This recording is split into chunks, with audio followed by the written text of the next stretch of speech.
RCF.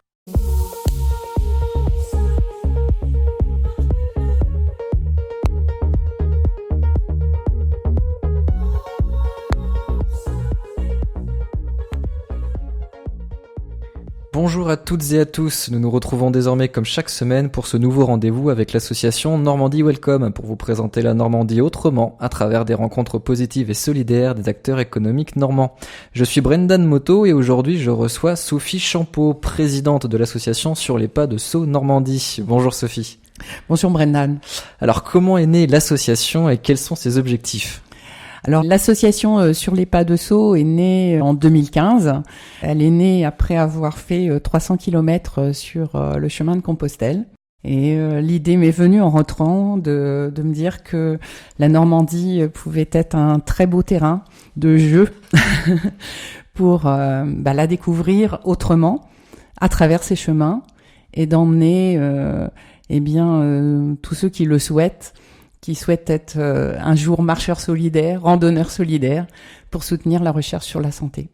Donc, ces 300 km que vous aviez fait au moment donc, de la marche vers Saint-Jacques-de-Compostelle, c'était quelque chose que vous aviez très longtemps préparé en amont? Parce qu'on 300 km, on ne s'y attaque pas comme ça du jour au lendemain.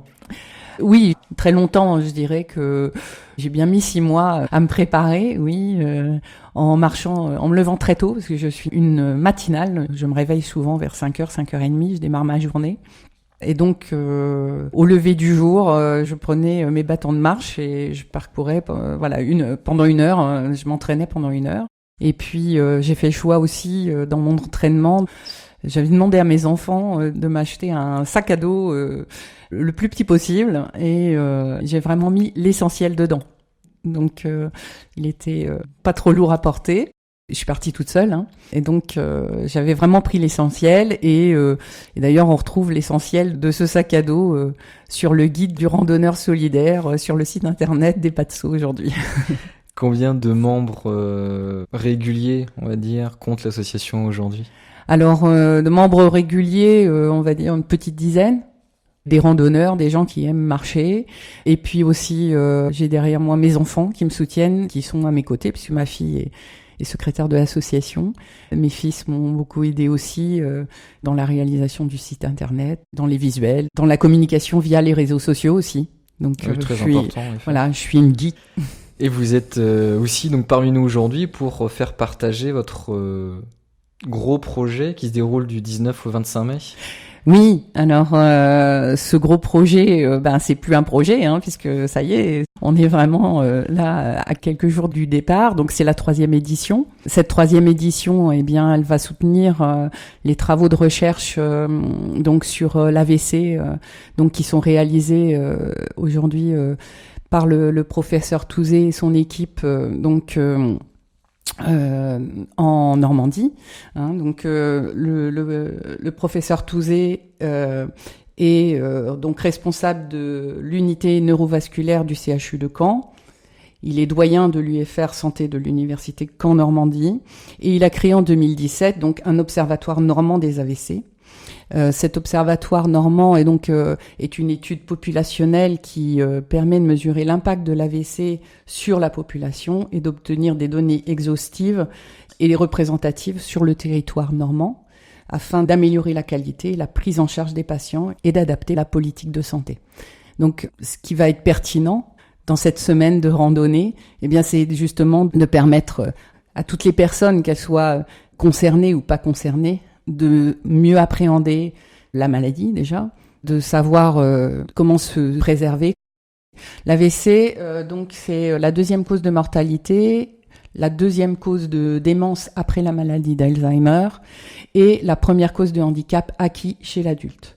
Et donc, il semblait donc pertinent cette année de soutenir cette cause qui touche toutes les populations, quoi. Quelles autres causes avez-vous soutenues durant les précédentes éditions ? Les 2 premières, deux premières éditions. La première, c'était la fondation, c'était les maladies rares, avec la fondation maladies rares. Donc là, c'était vraiment, quand je suis revenue de Compostelle, il y a eu une croisée des chemins qui a fait qu'on s'est rencontrés à l'Ultra Trail du Mont Blanc où j'étais commissaire de course. Et donc, ils ont accepté de soutenir cette première opération. Et l'an passé, nous avons soutenu la greffe et le don d'organes, puisque au 1er janvier 2017 sortait le nouveau décret sur la greffe et le don d'organes. Donc, ça a permis aussi de rencontrer les coordinateurs de greffe ici en région. Est-ce que c'est vous qui cherchez des causes à soutenir ou est-ce qu'on vient vers vous ? Alors, j'ai ma sensibilité. Il y a plein de sujets sur lesquels j'ai envie d'aller.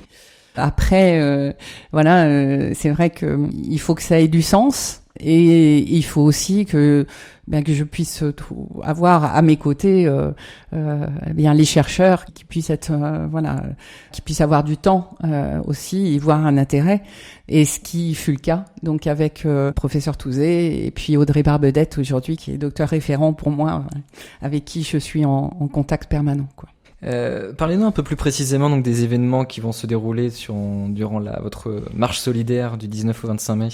Alors, le parcours, donc, c'est 7 jours de randonnée, de 20 à 30 kilomètres par jour. On n'est pas obligé de faire toute la journée entière. Il est possible de monter, descendre dans le véhicule qui va nous suivre. Au départ, donc, de Port-en-Bessin. Donc un petit déjeuner offert par la commune, par la ville de Port-en-Bessin, un petit déjeuner de départ pour arriver à 17h30 à Trévières, où de la même façon donc Madame le maire et donc son équipe municipale nous recevra avec un apéro concert avec les jeunes du Musico Blocos de Bayeux. Le lendemain, on repart pour Cerisy-la-Forêt.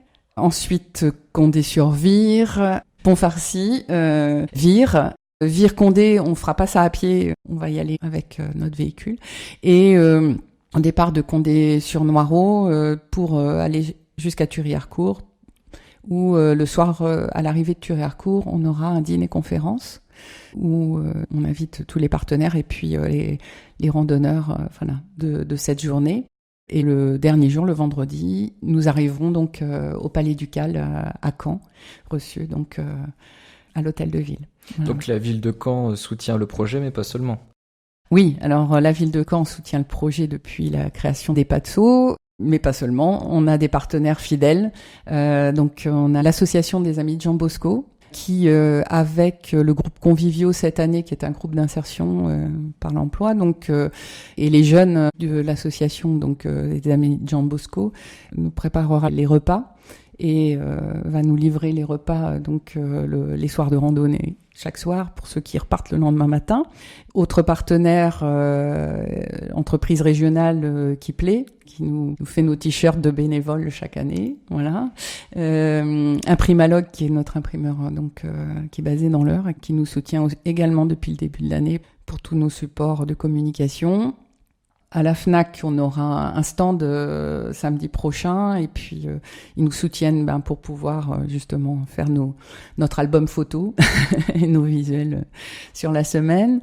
On a le groupe Bonne Mère Auto qui nous met à disposition le véhicule 9 places de sécurité, et puis Bluecraft qui réalise le site internet, et puis des sponsors comme le groupe Corian, Sofrilog, voilà. Donc, tous les marcheurs et randonneurs sont les bienvenus, ils peuvent venir vous rejoindre. Oui, et dans les partenaires, j'ai oublié le département du Calvados quand même. Bien sûr. Et bien sûr, alors oui, pour s'inscrire via le site internet. J'invite vraiment à s'inscrire, surtout si on veut faire deux journées consécutives et être hébergé, parce que les communes nous hébergent gracieusement, ce que je n'ai pas dit, et ça c'est important. Donc on a quand même un nombre de places un peu limité. Donc si certains ont envie de vivre l'aventure sur plusieurs jours, il est préférable de s'inscrire pour être certain d'avoir une place. Et puis sinon, si on se décide juste le matin, c'est tout à fait possible de nous retrouver directement, quoi, aussi. Voilà. Eh bien, nous allons retrouver notre invité dans quelques minutes après une courte pause musicale. À tout de suite.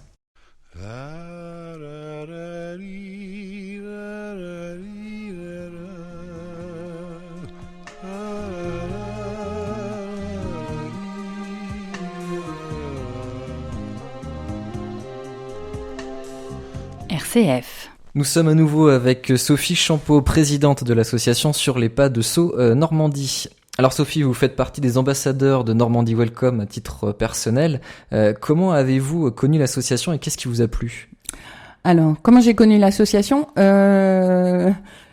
Bien, de mémoire, c'est mon fils Arthur qui un jour m'a parlé d'Astrid, m'a mis en relation avec Astrid Fradur, donc qui est présidente de Normandie Welcome. Et donc j'ai rencontré Astrid et j'ai vraiment le sentiment avec Astrid déjà de partager des valeurs communes.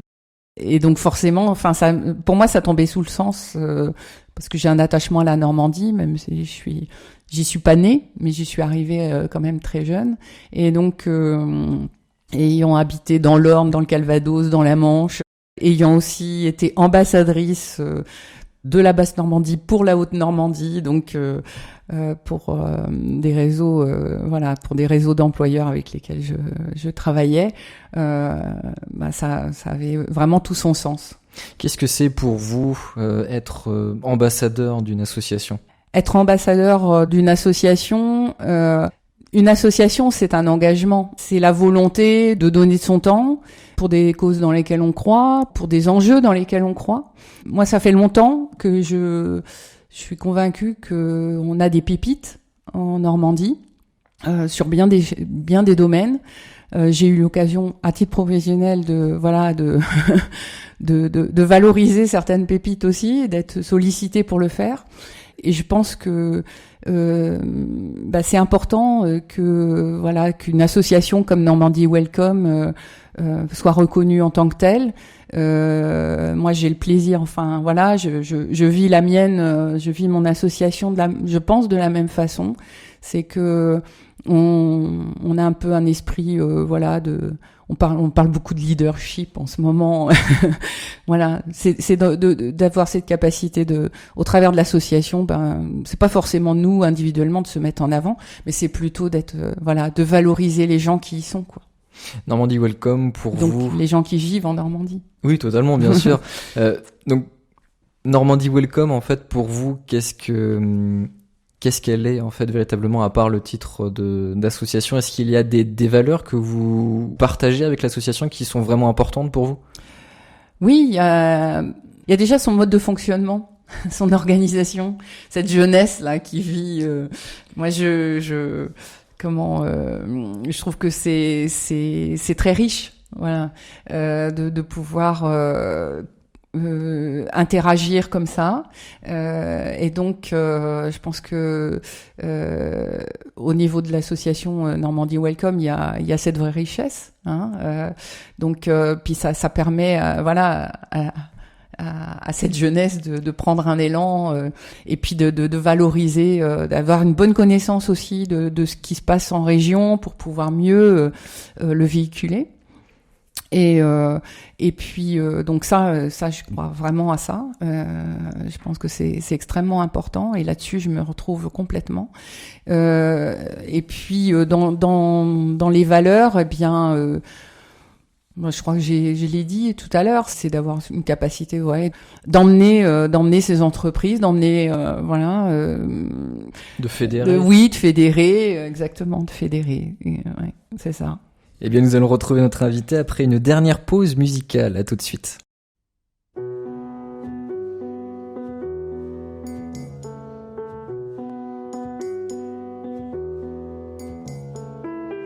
RCF. Nous sommes à nouveau avec Sophie Champeau, présidente de l'association Sur les pas de Sceaux Normandie. Alors Sophie, pourriez-vous nous raconter votre lien personnel avec la région ? Mon lien personnel, je suis arrivée en Normandie, c'était un choix familial, puisque mon grand-père avait des ateliers dans le centre de Paris, et que ces ateliers en 69, il fallait se délocaliser, et donc le choix a été fait de s'implanter en Normandie. Donc je suis arrivée, moi j'avais 7 ans. Donc j'étais une petite fille, mais je crois que l'habitation que nous avions, puisqu'on habitait, là c'était une maison qu'on partageait avec mes parents, mes grands-parents. était en plein cœur de la campagne, quoi. On était presque à 2 kilomètres de la moindre habitation. Et donc, moi, déjà à l'époque, j'adorais marcher, j'adorais découvrir cette campagne. On habitait au bord du Noireau. Et je crois que j'ai un esprit bucolique. Je faisais des petites randonnées avec ma grand-mère maternelle, mais avec mes grands-parents paternels, j'ai vraiment découvert la campagne, quoi. Donc vous venez donc de Paris et vous avez donc habité donc plusieurs départements. Donc vous avez habité en Normandie véritablement et vous avez donc des souvenirs qui sont rattachés à différents endroits en fait. C'est ça, tout à fait. Il y a des endroits qui m'ont plus marqué que d'autres. Après la campagne, voilà, le bocage ornais, donc là où j'ai passé mon enfance. Après, il y a eu Caen où j'ai fait mes études à l'université, et puis où j'ai habité aussi, où mes enfants sont nés, donc au CHU, au CHR on disait, voilà. Et puis après c'était la Suisse normande. Et c'est sûr que quand on connaît la Suisse normande, on ne peut qu'apprécier la Suisse normande. Et on peut, voilà. C'est un lieu idéal pour marcher, pour la randonnée. Exactement, c'est un lieu magnifique pour randonner. Je crois qu'on n'a pas fini de découvrir les chemins. Et puis après, j'ai vécu donc à Port-en-Bessin pendant 15 ans. Là, j'ai vraiment appris la mer et j'ai un attachement particulier pour cet endroit-là. Est-ce qu'il y a un endroit qui est vraiment incontournable pour vous ?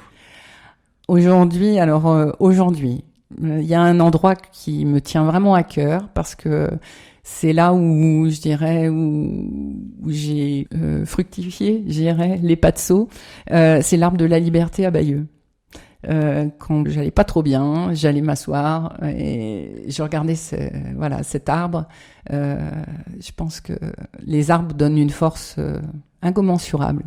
Quand j'ai commencé à marcher seule, j'ai appris à apprivoiser mes peurs et je l'ai fait en forêt. Et on parle souvent en ce moment, on parle pas mal d'embrasser les arbres.